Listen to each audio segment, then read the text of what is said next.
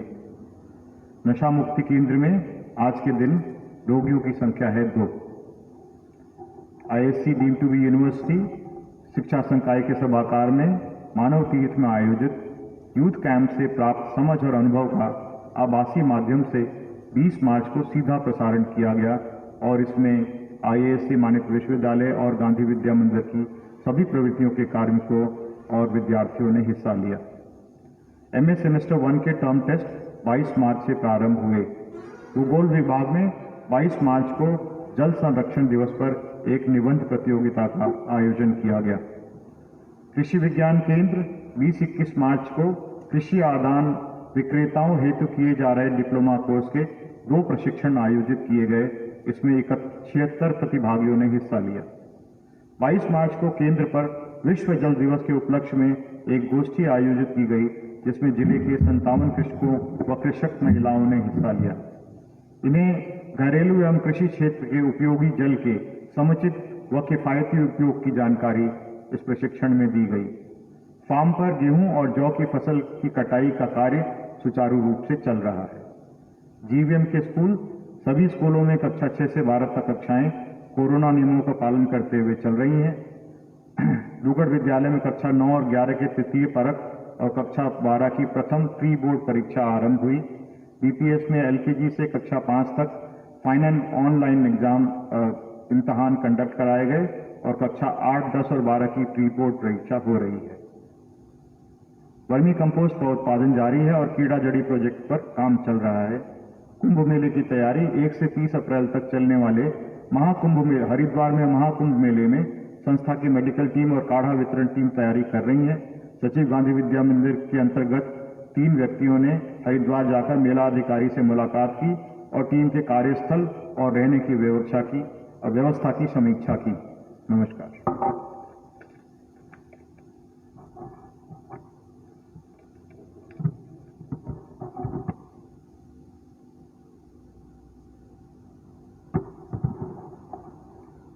आज हमारे बीच एक युवा वैज्ञानिक देववस्तु पंचारिया को आए हुए हैं, बीकानेर के हैं। हमारे यूनिवर्सिटी में वो विजिटिंग फैकल्टी हैं और इनकी खोज पर मुझे जितना मालूम पड़ा है वो असाधारण उपलब्धि है जो शायद अब तक जो कुछ काम हुआ है भौतिक शास्त्र में उससे बहुत आगे ये सोच रहे हैं। उनको आकर्षण था, बुलावा भी था काफी बाहर जाने का, लेकिन अभी ये स्वामी सोमगिरी जी महाराज के प्रेरणा के कारण से शायद इन्होंने अपने देश में रह करके काम करना तय किया है और यहाँ ये अपना अनुसंधान का काम कर रहे हैं। इनको पिछले तो बात हुई थी, यहाँ आने की बात थी, बीच में स्वास्थ्य बिगड़ गया तो मैंने ही मना कर दिया।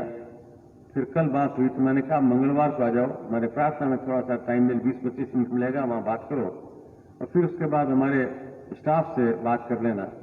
तो ये आज इसी के लिए आए हैं। तो मैं चाहूंगा कि ज्यादा लंबा उनके परिचय में समय नहीं लगा करके हम उनकी बात सुने।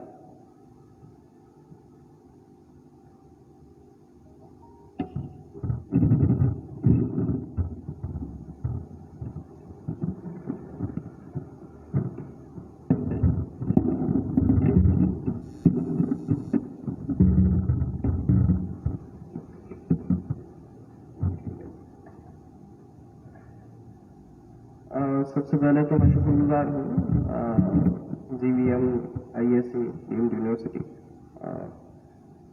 से splendid collaboration, not at all, without any doubt. Sir ने सही कहा, मेरी तबीयत कुछ दिनों से ठीक नहीं थी तो लेकिन आज मैंने इंसिस्ट किया। वो यूथ होंगे, अभी यूथ से कहीं ऐसा ना जान लें कि जो लोग अपने आप को यूथ नहीं समझते, क्योंकि यूथ से अक्सर एक नंबर ध्यान में आ जाता है 18 से लेकर के तकरीबन 25 के आसपास का। मैं समझता हूँ youth is not about age, it's about thought process, how you think. क्योंकि अगर एक घटना याद आ जाती है मुझे। दरअसल आज मैं जो भी बोलने वाला हूँ मुझे बिल्कुल भी नहीं मालूम कि मैं आज क्या बात करने वाला हूँ, क्या मेरे मुंह से निकलने वाला है, क्योंकि मालूमात होने से अक्सर इंसान बहुत कॉन्शियस हो जाता है। और मैं समझता हूँ कि ज्ञान अगर अपनी गरिमा में रह करके और ज्वलन दीप की तरह बोलता है तो उसमें उसको दरकार नहीं कि वो पहले कॉन्शियस रहे। शील प्रभुपाद एक व्यक्ति हुए, 70 साल की आयु में उन्होंने डिसाइड किया कि वो भगवत गीता को प्रोपगेट करेंगे। अभी लोग जब 70 साल की आयु में होते हैं तो समझते हैं कि रिटायरमेंट हुए भी 5-1 साल हो जाते हैं। उन्होंने डिसाइड किया कि वो भगवत गीता को प्रोपगेट करेंगे और उसके तकरीबन कुछ सालों बाद ही आज की स्थिति में भी एक नाम लेना तो ठीक नहीं है मगर एक देश है जिसको तथाकथित एंटी हिंदू देश माना जाता है, वहां पर भी भगवत गीता के लिए सबसे ज्यादा लाइब्रेरीज में से वो एक देश है। तो इसलिए मैं कहता हूं कि जो यूथ मुझे सुन रहे हैं इसका मतलब थॉट प्रोसेस से यूथ है, ना कि उम्र से। तो हमेशा इंसान को अक्सर it's been a long saying that age is just a number. What I think that why we even focus on the number, just focus on the thought process and belief system. आप belief system को जितना strong रखेंगे उससे ज्यादा आप जीवन में कर पाएंगे। एक बहुत ओल्ड स्टोरी है। आज जब मैंने इसको सुना तो बड़ा अजीब लगा, इसको पढ़ा मैंने। आज से कुछ साल पहले एक चर्च के अंदर प्रीस्ट एक लोगों से जुड़ने का प्रयास कर रहे थे, वो एक लेक्चर दे रहे थे। तो उसमें उन्होंने कहा कि अगर आपने एक चावल के दाने जितनी भी विल है तो आप इतिहास को परिवर्तित कर सकते हैं। हालांकि आज मेरा किसी भी मेरे एक्सपर्टीज के अंदर कॉन्वर्सेशन नहीं है, एक मोटिवेशनल है, मगर मैं समझता हूं कि motivation is not a good word. Motivation बिल्कुल वैसा ही है जैसा 15 अगस्त और 26 जनवरी की देशभक्ति हुआ करती है, एक बार सुना उसके बाद फिर वही। मैं समझता हूं कि it's better to be inspirational one as compare to the motivational. तो आज मैं ज्यादातर इंस्पिरेशंस की बातें करूंगा। प्रीस्ट लेक्चर दे रहे थे और उन्होंने कहा कि एक चावल के दाने जितने भी आप में विल है तो आप इतिहास को परिवर्तित कर सकते हैं। जैसा कि अक्सर इंस्पिरेशनल बातों में होता है कि बहुत भीड़ बैठी होती है लेकिन उनमें से कोई एक व्यक्ति कभी कभी इतना प्रभावित हो जाता है कि वो वाकई इतिहास को तब्दील कर देता है। एक छोटा सा बच्चा उनके पास चल करके आता है, इसको कम कर। एक छोटा सा बच्चा उनके पास चल करके आता है और वो पूछता है कि father is it really true? वाकई वाकई ऐसा हो जाता है कि इतनी सी विल हो और आप इतिहास तब्दील कर दें? फादर बोले yes my son is right. वो जब आ रहा था फादर ने कहा वो लंगड़ाता हुआ आ रहा है, उसके दाहिने पांव के अंदर पोलियो था। तो कहता है कि father I have a lot of will, मेरे पास बहुत विल है। वॉल्यूम कम करो थोड़ा, आगे इसको मिनट हुआ है। विल बहुत है और मैं अपने जीवन में इतिहास परिवर्तित करना चाहता हूँ। फादर ने कहा अच्छा बताओ क्या करना चाहते हैं आप? तो बोला कि मैं इस दुनिया का सबसे फास्टेस्ट एथलीट बनना चाहता हूँ। फादर ने ये बात सुनी, उनको बड़ा अजीब लगा कि अरे यार ये तो बात को ज्यादा सीरियसली ले रहा है। तो फादर ने कहा देखो बच्चा ऐसा नहीं होता है, तुमको जितना मैं देख पा रहा हूँ पोलियो है, कैसे कर पाओगे? तो कहता है कि now you are contradicting yourself. अभी तो आप कह रहे थे विल होने से कुछ भी हो सकता है, विल तो है मेरे पास। तो फादर बिल्कुल चुप। उन्होंने कहा कि मैं निशब्द हूं। वो कहता है भाई इतनी बात है, मैं अपने शब्द वापस ले लेता हूं, मगर इस हालत में ऐसा नहीं होता। तो बच्चे को कहीं ना कहीं लगा कि अगर इन्होंने ये बात कही है तो उस वक्त का कोई तो सिनेरियो रहा होगा। बच्चे के दिमाग में ये बात फिट थी कि विल है तो एनीथिंग इज पॉसिबल। इस घटना के तकरीबन 8 साल बाद एक इंसान का नाम उजागर होता है, Carl Lewis, 3 times Olympic gold medal, and he broken the world record for the fastest athlete in the world before Usain Bolt. That is how the will works. और आज भी वो व्यक्ति जीवित है, अमेरिकन है, और आज भी दाहिने पांव उनका वैसा ही है, वो काम नहीं करता। वैसे तो ये मोहम्मद अली एक बॉक्सर हुए, उनका कोट था कि will is not important, will is important but skill is not important. Muhammad Ali का कोट था।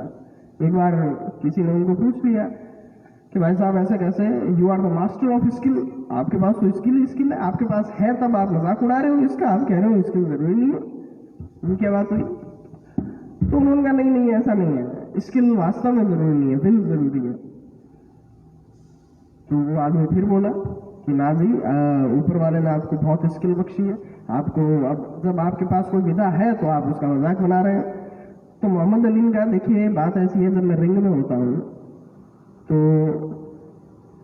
रिंग के अंदर जब एक बॉक्सर मुझे पंच से गिरा देता है तो मेरी स्किल तो वहां कोलैप्स हो जाती है, वहां उस वक्त मेरी स्किल नहीं है फिर, लेकिन मेरी विल मुझे कहती है कि मोहम्मद अली उठ, खड़ा हो, मार, तू जीत जाएगा। और ये जो विल का जो सिस्टम है, मैं चाहता हूं कि जितने भी मुझे सुन रहे हैं ऑनलाइन के माध्यम से, यहाँ जितने विराजमान हैं, मुझसे तो बहुत ज्ञानी होंगे, परंतु जितना मुझे ज्ञान रहा है वो यही है कि अक्सर लोग कहा करते हैं कि skill has a time to develop, skill का एक सर्टेन टाइम होता है जब तक आप उसको डेवलप कर पाते हैं। अगर ऐसा होता भी है तो आई बिलीव कि there is no time to develop a will. Will इंसान कभी भी, इवन कोई इंसान डेथ टाइम पे है, उस वक्त भी अगर विल हो तो शील प्रभुपाद की तरह ऐसा बन सकता है कि इस्कॉन की स्थापना कर दें। और आज इस्कॉन आप देख सकते हैं कहाँ है, और ये विल ही है। अक्सर लोगों ने यही तरीका अपनाया विल का, right there from Aristotle to Alexander Mandela to Gandhi, Einstein to perhaps Stephen Hawking, और even some of the most inspirational figures in the history of time, उनका ये शुरू से जितना आप पढ़ेंगे, चाहे विष्णुगुप्त को पढ़ें चाहे गांधी को पढ़ें, क्योंकि ये तो फिक्स है कि उन लोगों के पास सिवाय विल के, हो सकता है कंटेम्प्रेरी स्किल वाले और भी लोग हैं, होते हों उस वक्त भी। अगर यहाँ पे उदाहरण दूँ मैं, नेल्सन मंडेला या महात्मा गांधी, एक छोटा सा प्रश्न है कि क्या मंडेला और गांधी इस दुनिया के सबसे खूबसूरत इंसान रहे हैं? Answer is no. क्या वो सबसे पावरफुल इंसान रहे हैं? Answer is no. क्या वो सबसे बॉडी बिल्डर इंसान रहे हैं? नो। क्या वो सबसे पैसे वाले लोग रहे हैं? नो। फिर भी उन्होंने एक हिस्ट्री को रूल कैसे कर लिया? बिकॉज ऑफ टू थिंग्स, केवल दो चीजों की बदौलत। वन इज द विल, और विल आती है एटीट्यूड से। लोग मिसकंसेप्शन अक्सर कर जाते हैं एटीट्यूड और ईगो के अंदर। There is a different aspect of ego and attitude. इन लोगों का एटीट्यूड है जो विल को जन्म दे देता है, और जब इंसान की विल आगे आती है तो फिर जो लोग जन्म लेते हैं उन्हीं का नाम वो होता है जो इतिहास में हम जानते हैं। मगर हमारे सोशल सेइंग्स कुछ ऐसी होती हैं जो इंसान को कभी कभी बड़ा निठल्ला बना देती है, मैं समझता हूँ। है ना एक सोशल सेइंग कि इंसान खाली हाथ आया है, खाली हाथ जाएगा। जो लोग कुछ अपने जीवन में नहीं करते हैं वो अक्सर यही सोशल सेइंग्स का इस्तेमाल करते हैं कि क्या कर लोगे ये करके वो करके, खाली हाथ आए हो खाली हाथ जाओगे, क्या मोह माया में पड़ना। देखिए दिक्कत आने और जाने की तो है ही नहीं, दिक्कत तो इसके जो पूरे आने और जाने के प्रोसेस के बीच में होती है, वो दिक्कत है। आप उसके बीच में कुछ ऐसा करते हैं कि आप लेकर तो कुछ नहीं जाते, मगर इस दुनिया में बहुत कुछ देकर के चले जाते हैं। और मैं यही उम्मीद करता हूँ कि ज्यादा से ज्यादा लोग इस प्रकृति को लौटाएं जो इस प्रकृति ने उसको दिया है। क्योंकि मैं ये मानता हूँ कि अगर निस्वार्थ प्रेम, वाकई निस्वार्थ प्रेम किसी का है तो वो प्रकृति का होता है इंसान के लिए। माँ बाप, भाई बहन, दादा दादी, ये सब खोखले रिश्ते होते हैं। माफी चाहता हूँ, सुन करके बड़ा बुरा लगेगा, क्योंकि मैं यहाँ पे किसी को खुश करने के लिए नहीं बोल रहा हूँ, मैं तो यहाँ हकीकत बोल रहा हूँ। वाकई एक समय पर आने पे हर रिश्ता खोखला हो जाता है सिवाय एक रिश्ते के, इंसान का प्रकृति के साथ में रिश्ता। क्योंकि existence has a belonging to nature, प्रकृति से ही आपकी बिलोंगिंग है। उसका कारण ये है कि बिलोंग जो शब्द है वो वहां से आता है कि आप जहां से आए हैं वहीं में विलीन हो जाए, और इंसान प्रकृति से आता है, प्रकृति में विलीन हो जाता है। प्रकृति ने जो आपको दिया है वो कभी मांगती नहीं है, मगर मैं समझता हूँ जो दिया है वो उसको लौटाना आवश्यक है। और उस लौटाने में जो मददगार साबित होती है 2-3 चीजें, उन्हीं में से ही एक विल और एटीट्यूड है जिसकी मैंने जिक्र की। एक तीसरी चीज और है जिसका नाम है बिलीफ सिस्टम। ये वो सब बातें हैं जो मैंने कुछ लोगों को अध्ययन करके सीखी है और मैंने अपने जीवन में अप्लाई की है। और मैं समझता हूँ कि आज अगर वो अप्लाई ना की होती, ना सीखी होती, तो आज शायद तकरीबन मैंने काउंट नहीं किए, लेकिन वर्ल्ड इंटेलेक्चुअल प्रॉपर्टी ऑर्गेनाइजेशन में मेरे तकरीबन 500 से ज़्यादा डिस्कवरीज रजिस्टर्ड हैं, जो कि अभी तक किसी भी एक व्यक्ति के द्वारा हाईएस्ट है। मैं समझता हूँ कि वो ना होती अगर मैं ये सब चीज़ें अपने जीवन में अप्लाई नहीं करता तो जो एक एटीट्यूड और विल के अलावा जो तीसरी चीज जीवन में काम करती है वो होता है बिलीफ सिस्टम। इसकी बिल्कुल एक साधारण सी अगर स्कीम बताऊं तो ऐसा कह सकते हैं कि believe what you pretend to believe. अभी ये बड़ा एक कॉन्ट्राडिक्टरी सिस्टम है, लेकिन इसको इलॉबरेट करें तो मैं ये कहना चाह रहा हूँ कि आप वो यकीन करें जो आप दर्शाते हैं कि आप यकीन करते हैं।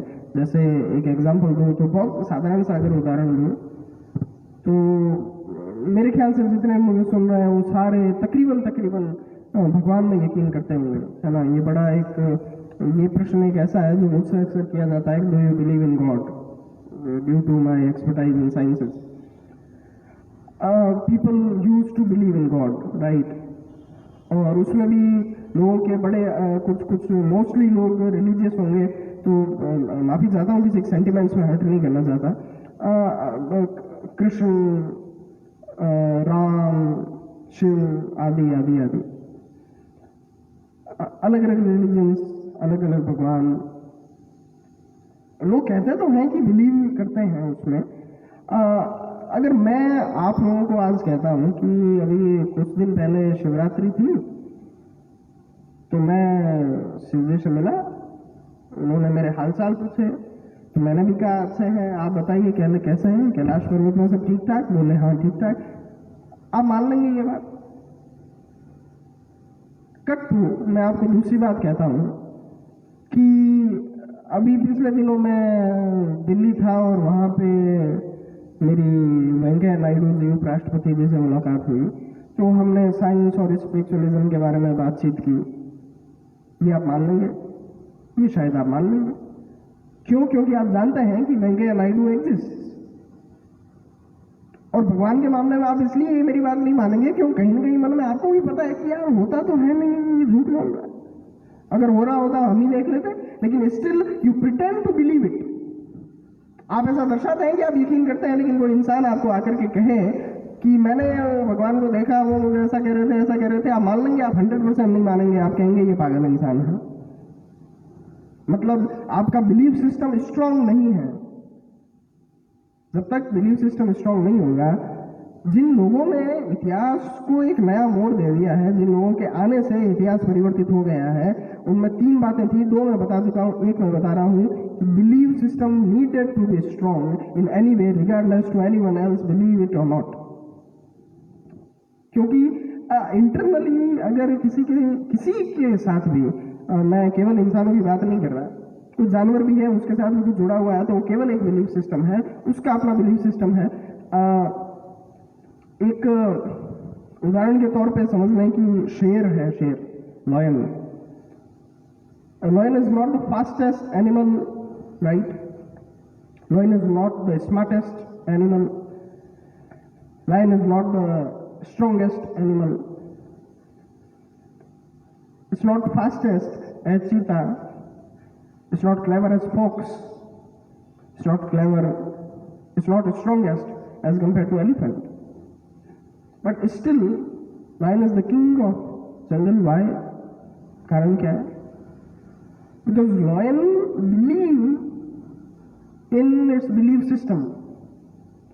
शेर का बिलीफ सिस्टम बड़ा स्ट्रांग होता है। अगर मान लो एक साइकोलॉजी में एक केस स्टडी को पढ़ा जाता है, कि अगर एक शेर एक हाथी को देखता है तो हाथी के साइकोलॉजी में जो सबसे पहली बात अफेक्ट होती है वो ये होती है कि शेर है ये खा जाएगा, जबकि हकीकत ये है कि ऐसा संभव नहीं है कि एक शेर हाथी को खा जाए, साइज इज वेरी बिग।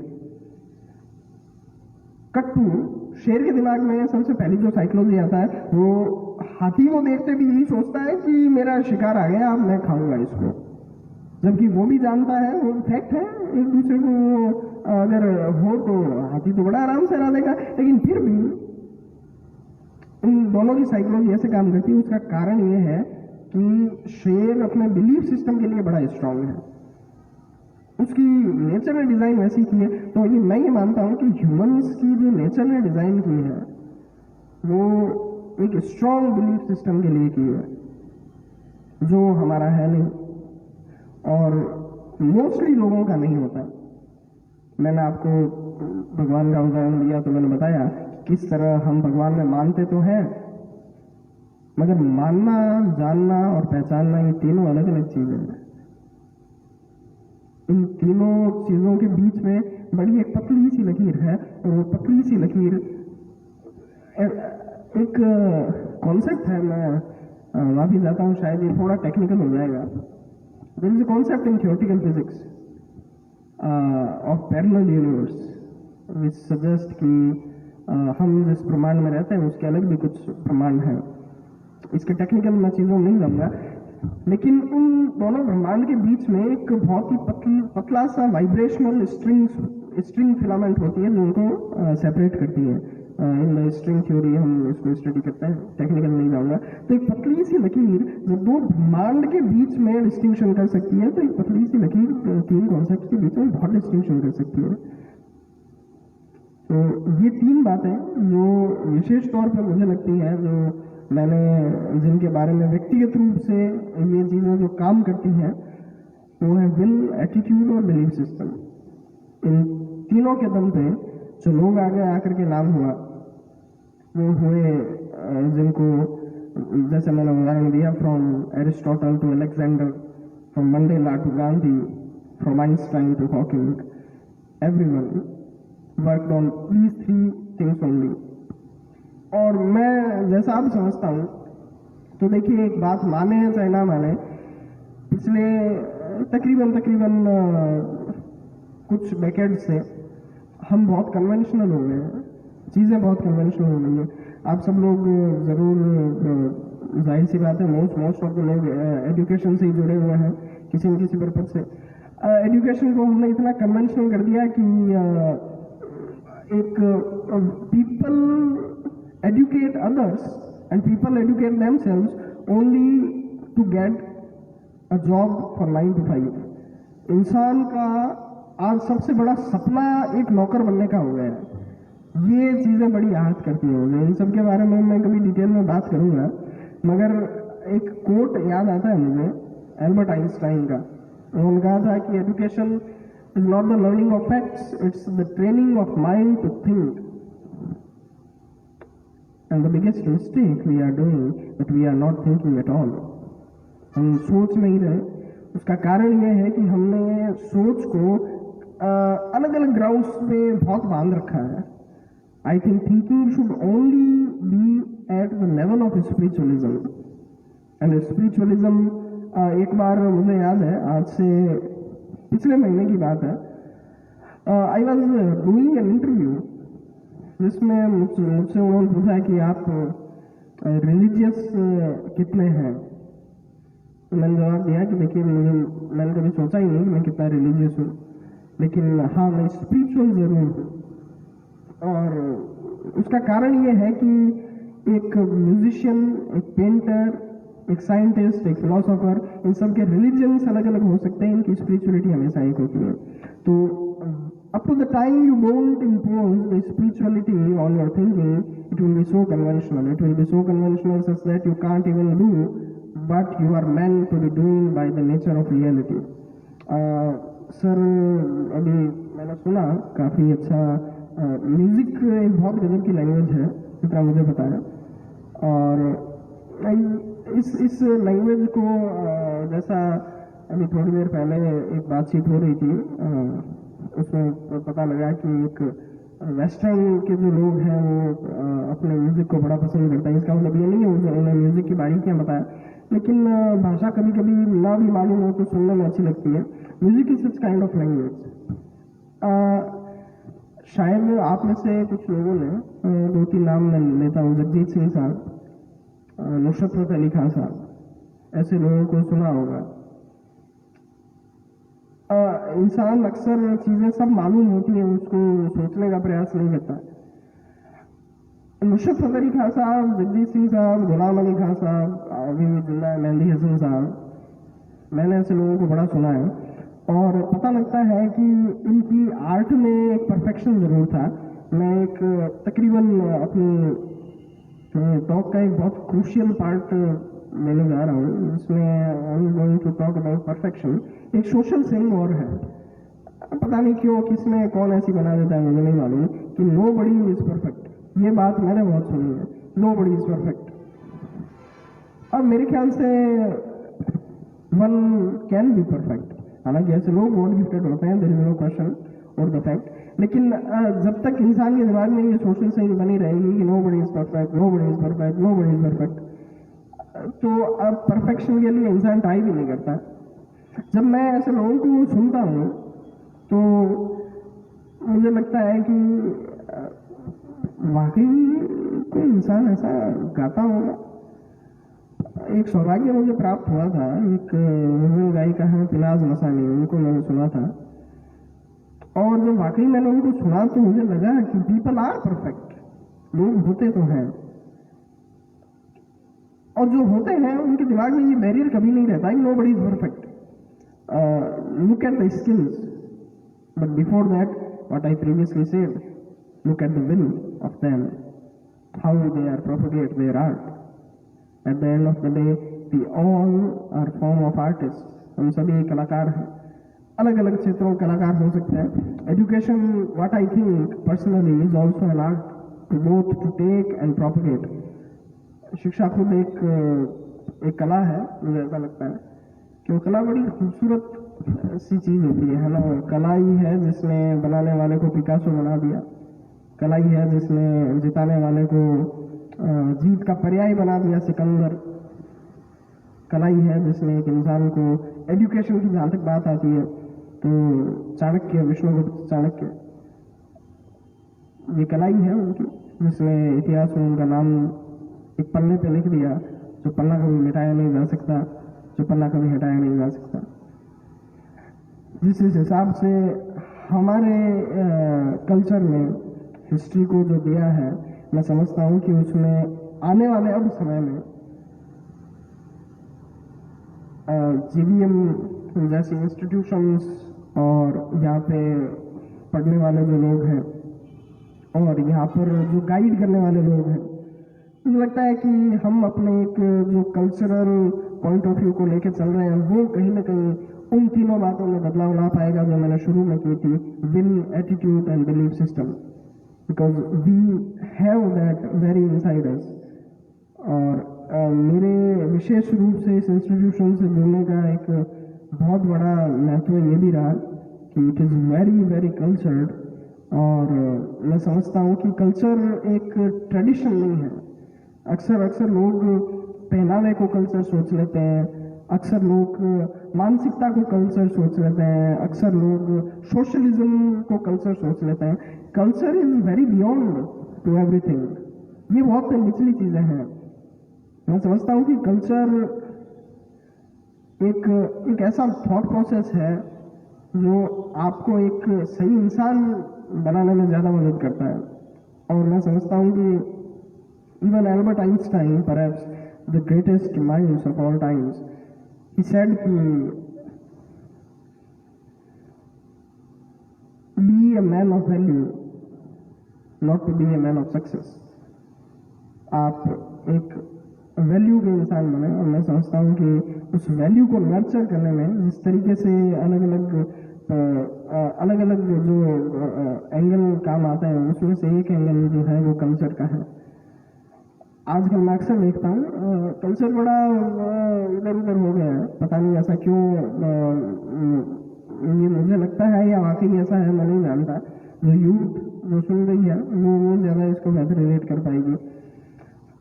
एक आखिरी स्टोरी के साथ मैं इसको समअप करता हूँ।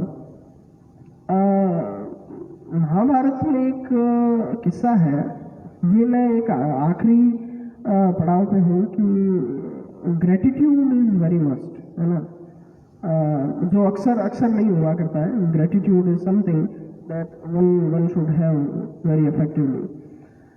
महाभारत में एक किस्सा है जहाँ पर सब कुछ समाप्त हो जाता है, सर्वप्रथम, और अंतिम बार जो अर्जुन होता है उनको बड़ा घमंड होता है। वो बोलते हैं कि अरे, वो कृष्ण को बोलते हैं कि देखिए प्रभु, वो कर्ण आप कहते हो कर्ण इतना है, कर्ण ये है, कर्ण वो है, अभी मैंने उसको तीर चलाया, अभी आपने देखा उसका तो 5 कदम पीछे हो गया और मेरा तो हुआ ही नहीं, 2 कदम ही हुआ।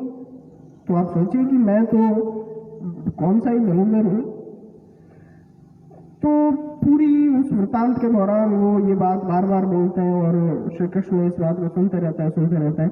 जो अक्सर हम लोग भी ये मिस्टेक कर देते हैं कि जो हम कर रहे हैं वो हम कर रहे हैं। ये जो मैं का जो एक तबका लोग लिए फिरते हैं, ये बड़ा आजकल अजीब हो गया है कि मैं ये कर रहा हूँ, मैं वो कर रहा हूँ। तो अर्जुन ने श्री कृष्ण को कहा, देखिए भाई, आप तो कहते हो कर्ण ऐसा कर्ण वैसा, ये कर्ण तो कुछ कर ही नहीं रहा। ये देखो, मैं जब मार रहा हूँ तीर, ये तो जा रहा है पीछे, मेरा तो रथ 2 ही कदम पीछे जाता है। तो जब सारा वृतांत खत्म हो जाता है, सब कुछ खत्म हो जाता है, तो आखिरी बार अर्जुन फिर यही बात बोलता है कि आप तो बोलते थे कि कर्ण ऐसे कर्ण वैसे। तो कृष्ण बोलते हैं कि एक बार रथ से उतरते है ना, तो पहले तुम उतरो, तो जो उतरता है फिर बोलते हैं कि अब मैं उतरता हूँ, वो उतरते हैं। उसके बाद कहते हैं कि देखिए बात यह है कि हम दोनों को उतरने, एक और उतरने बाकी है। तो ऊपर कहते हैं कि हनुमान जी बैठे होते हैं, तो उनको जब कहते हैं वो भी उतर करके नीचे आते हैं। जैसे ही वो नीचे आते हैं तो रथ पूरा जल जाता है, उसी वक्त जल जाता है। तो अर्जुन को बड़ा आश्चर्य हुआ कि प्रभु रथ कैसे जल गया, अभी तक तो सब ठीक था। तो कहता है कि बेटा ये जल तो तभी गया था, बहुत पहले ही जल गया था।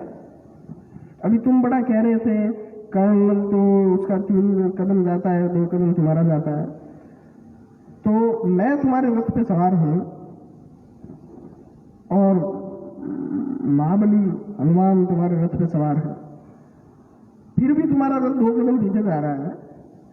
तो बेटा हम नहीं होते तो तुम तो गए हुए ही थे, और फिर भी उसका 2 ही जा रहा है, 3 ही जा रहा है। समझो, तो तुम्हारे तो जल के कभी राख हो चुका होता, ये तो हम थे तो बच गए तुम। तब उसको रियलाइज होता है कि मैंने जो मेरा सेल्फ असेसमेंट है उसको बहुत ओवर रेट कर लिया था, जो इंसान अक्सर कर लेता है। मैं समझता हूँ आजकल हम लोग भी कर देते हैं कि मैंने ये कर लिया, मैंने वो कर लिया। मैं समझता हूँ करवाने वाली सत्ता दूसरी है। व्यक्ति ग्रेटिट्यूड के बिना संवेदनशील नहीं हो पाता, मैं समझता हूँ। और अगर संवेदनशीलता नहीं है आप में, तो आप जीवन जी कर भी उसको कितना भी झेले, it truly doesn't make any sense. तो इसलिए ultimately what I am trying to say कि never work for yourself, never work for anyone else in the world, just work for the nature which give birth to you. आपके एक बड़ी मिथ्या है कि मेरा ये, मेरा वो, मेरे घर, मेरे परिवार। घर परिवार तो भगत सिंह के भी थे। एक मिट्टी जो चलायमान नहीं है, मिट्टी कभी चलायमान नहीं होती, लेकिन उस मिट्टी के लिए लोगों ने जान दे दी। आप प्रकृति के लिए तो अपनी जान लें। जान देने का मतलब ये नहीं है कि वो वैसे ही जान लें, जीते जी अपना कॉन्ट्रीब्यूशन प्रकृति को देकर के जाए, चाहे वो एजुकेशन के माध्यम से दें, चाहे वो किसी और आर्ट के माध्यम से दें, क्योंकि प्रकृति ने बड़ा कुछ दिया है आप लोगों को, और उसके लिए ग्रेटिफिकेशन जरूरी है, उसके लिए एक राइट एटीट्यूड जरूरी है, विल जरूरी है। और हाँ, फिर से मैं यही कहता हूँ कि always believe what you believe, अपना बिलीव सिस्टम में जरूर यकीन रखें।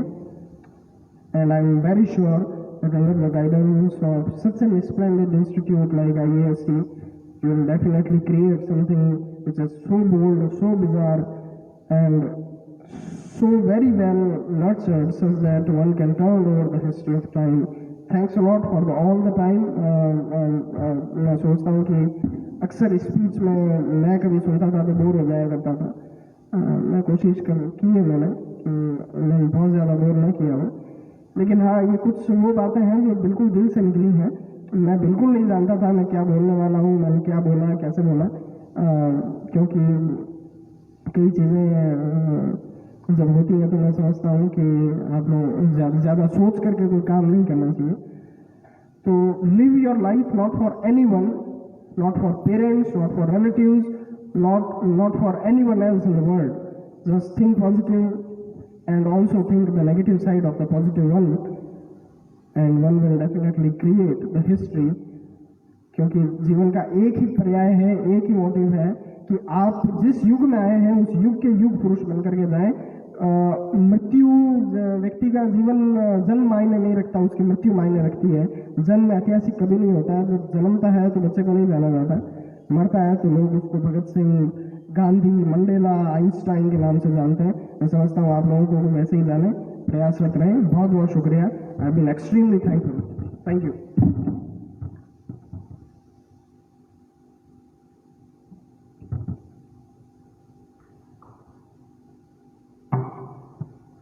धन्यवाद देव. टाइम हो गया, टाइम उड़ गया. देखो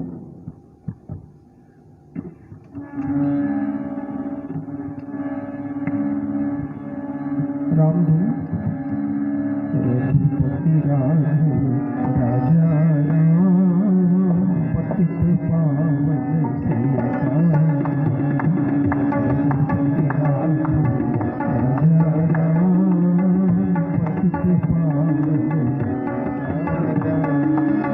शांति विधायक राजा राम, शांति विधायक राजा राम, सब सुखदायक राजा राम, सब सुखदायक राजा राम. रघुपति राम राजा राम पतित पावन सीताराम.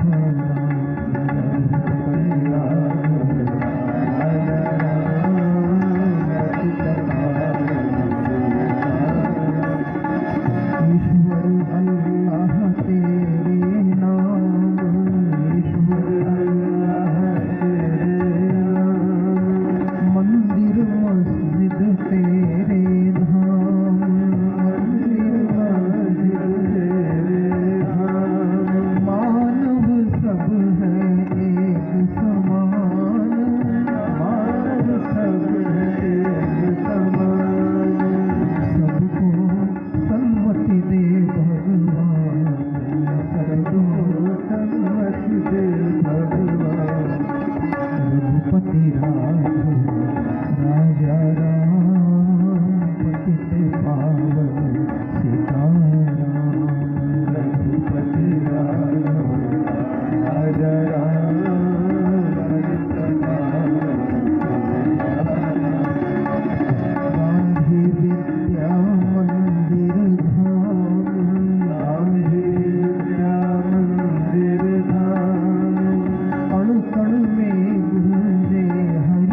आप अपनी सुधामयी सर्वसमर्थ पतित पावनी अहेतु की कृपा से मानव मात्र को विवेक का आदर तथा बल का सदुपयोग करने की सामर्थ्य प्रदान करें एवं हे करुणा सागर अपनी अपार करुणा से शीघ्र ही राग द्वेष का नाश करें सभी का जीवन सेवा त्याग प्रेम से परिपूर्ण हो जाए। शांति पाठ।